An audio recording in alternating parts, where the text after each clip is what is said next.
The origins of Veterans Day can be traced to World War I, when the United States declared an armistice with Germany, formally ending the war on the 11th hour of the 11th day of the 11th month of 1918.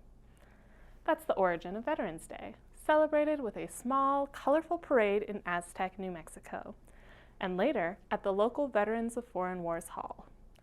You're watching the Local News Network, brought to you by CMIT Solutions and Sunray Park and Casino. I'm Hannah Robertson. Veterans Day is not to be confused with Memorial Day. The latter honors those who perished in battle, while Veterans Day salutes all the Americans who served, the living and the dead. The 11th of November reminds us to honor the sacrifices made for our country. Grand Marshal of the Aztec Parade, Kenneth Springer, is a former Marine who spent 12 years in Vietnam until he broke his back in a training accident. He says the pain is just something you learn to live with. He has no regrets. Now, my years in the Marine Corps, I loved every minute of it. I wanted to stay, but due to extenuating circumstances, I couldn't.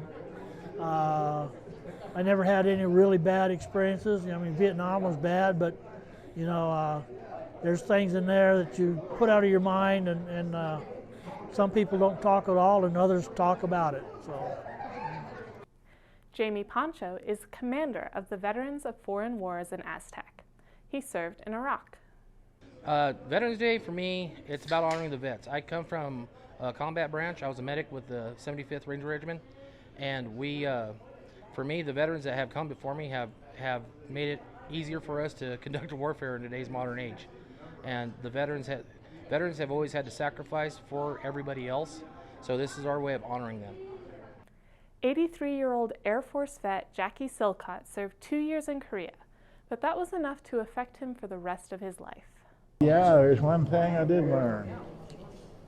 Life is very precious. But in a war, you don't want to be there. People have, the Roman Republic has no idea what it's like. Have no idea. Julio Garcia volunteered for the Vietnam War. He's one tough dude with the beautiful smile of a guardian angel. I was hit with Agent Orange 5 times, but I haven't got any kind of cancers or anything, so I've been fortunate with that. So a lot of parts of my body have been replaced because during the war, I did a lot of things that ruined my knees, my back, and that's basically it. You've got my whole life story. To these 4 courageous men who fought in 3 wars, we salute you.